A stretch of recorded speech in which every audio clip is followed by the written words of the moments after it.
Hello everybody and welcome back to the Brickazoid's Den.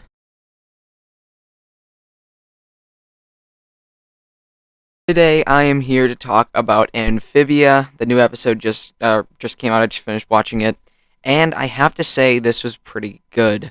Especially segment B. Segment B was super cool. This is like that segment B was the stuff I was looking for in this show, and I'm even willing to say that this I actually enjoyed more than the Owl House episode actually, because that segment B part was just like it was literally exactly what I was looking for in this show that I feel like I haven't gotten from the show in like a little while, which was really deep storyline and a super crazy backstory. Like it was just so good.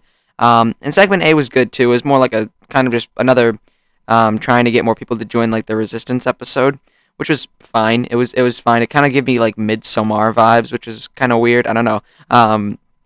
Yeah, the episode was a little weird, but yeah, no, segment B was incredible, and again, I think I could even say it was better than the Owl House episode this week, or at least I enjoyed it more personally. But yeah, I guess we'll just kind of get right into it because I'm really excited to talk about segment B in particular. Alrighty, so we are starting with segment A, which is called the Root of Evil. Now, actually, I actually thought that this episode was gonna be like different, like that this was gonna be like another King Andrias episode, but it wasn't. It was just like some like side episode here. So basically, we start off with Anne and the Planters are trying to get new recruits from other destroyed like little towns and villages. They seem to have been going around for a little bit, trying to go to these towns and villages that have been attacked and trying to get some new recruits.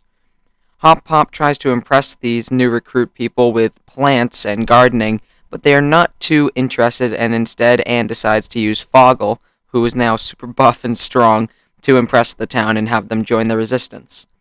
And basically, they're riding their carriage through, and a King Andrias like tracking bot latches itself onto the carriage as the carriage falls down into like this cavern ravine, and it disappears.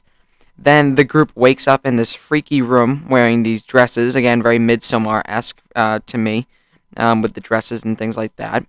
And we learn that the group is in a place called Gardenton, where everybody there are gardeners, which is exactly what Hop Pop is looking for. This is literally his safe haven. And the Horace, which is the Gardenton greeter, and Gardenton seem to be pretty sketchy, like I said. Foggle accidentally steps on a flower, and the frogs of Gardenton begin freaking out and crying and like going insane. Some guy's like hitting himself. But then when the group kind of like walks away, they all start whispering to the dead flower, bringing it back to life. It kind of makes like a zombie flower basically, which was pretty creepy as well. Again, very very like freaky kind of stuff here. And then Hop Pop, when they get to the main room where they're going to, which is to talk with the leader, and Hop Pop tries to talk with the leader, who is actually dead.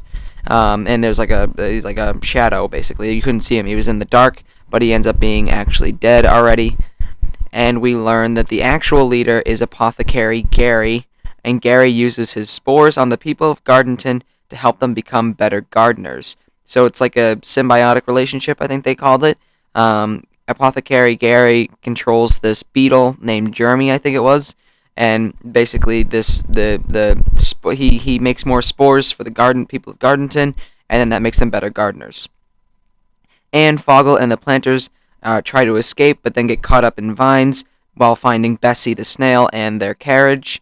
And then the tracker on the carriage goes off, and King Andrias extermination bots show up in Gardenton, and they're basically like flame troopers from Star Wars, but they're King Andrias bots. They're pretty actually cool looking with the red.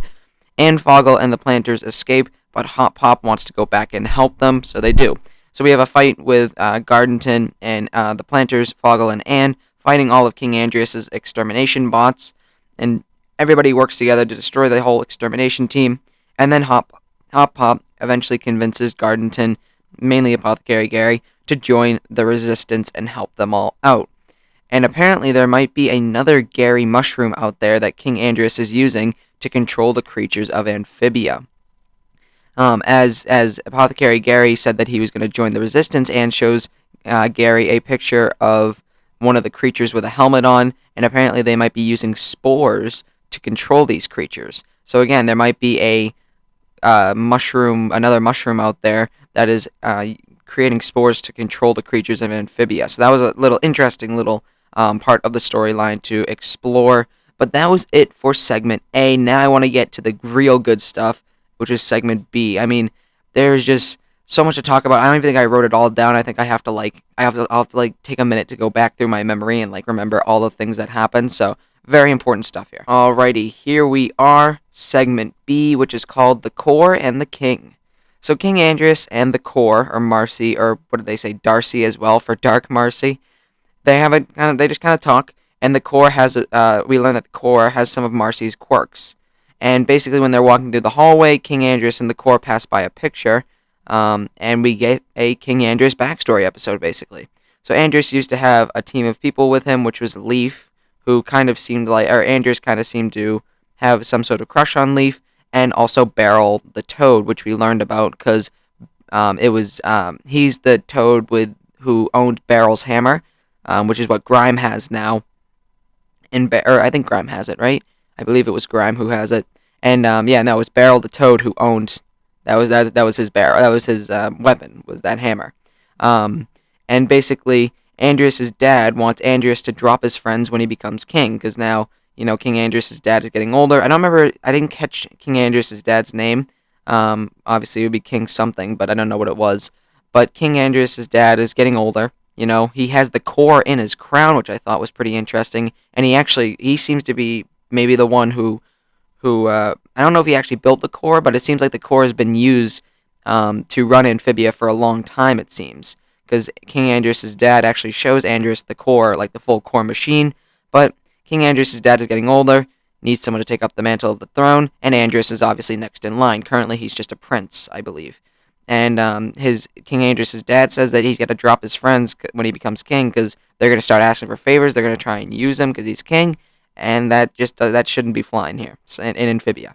So King Andrias' dad wants to invade Earth. That's like their next invasion spot. And then Andrias is a little bit against it. He's like, we're going to take on a whole race of people. I don't know about that. So Andrias brings Leaf and Beryl to check out the music box after he was given the key from his dad, I believe. And basically, they are throwing the box around. Beryl and Leaf are messing around, and Leaf basically catches it, touches the gems on accident, and then she gets like visions of what's going to happen to Amphibia if they continue to invade other places like Earth. Andrias' dad believes Leaf is incorrect, and Andrias' dad sees Leaf as a traitor. Leaf ends up pickpocketing Prince Andrias, for the music box key, and when Andrias can't find the key, he sees Leaf taking the music box, and Andrias makes sure to tell Beryl that Leaf is a traitor. So basically, Leaf, like I said, is a traitor.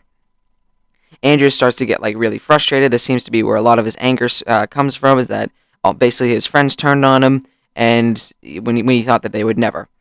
Leaf escapes with the music box, and then Amphibia's way of life basically is ruined. Andrias turns against Beryl and has him reassigned, and that's kind of probably where Beryl and Andrias' friendship kind of ends, and Andrias starts to become the way he is now, where he's really angry all the time.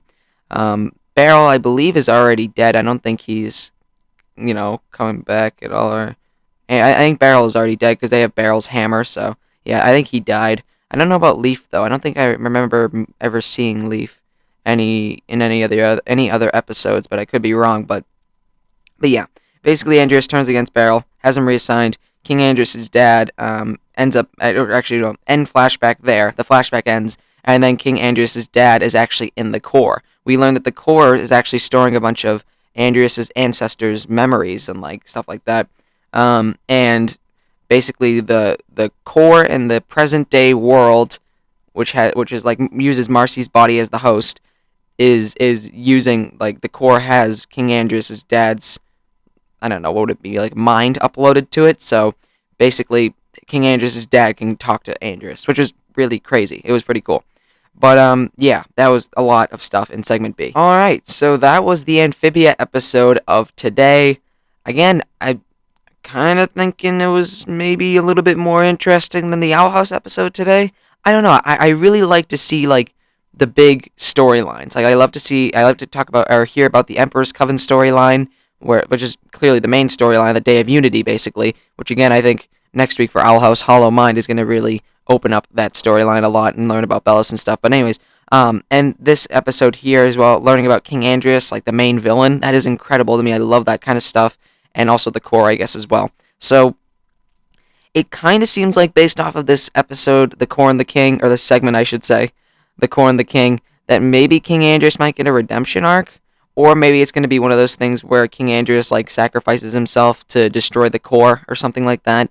That is kind of where I think this show is headed for like the main battle finale battle at the towards the end of what would be May, I think it was, or maybe during. I think it actually might be all of May. But anyways, yeah. So overall, pretty good episode here. Segment A was segment A. It was pretty alright. Segment B I thought was incredible. Like, really, this is definitely the best segment of the season by far.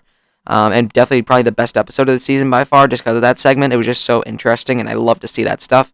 But yeah, so that was really it. So if you enjoyed that video, do the common YouTube stuff, like, comment, subscribe, and I will see you guys later.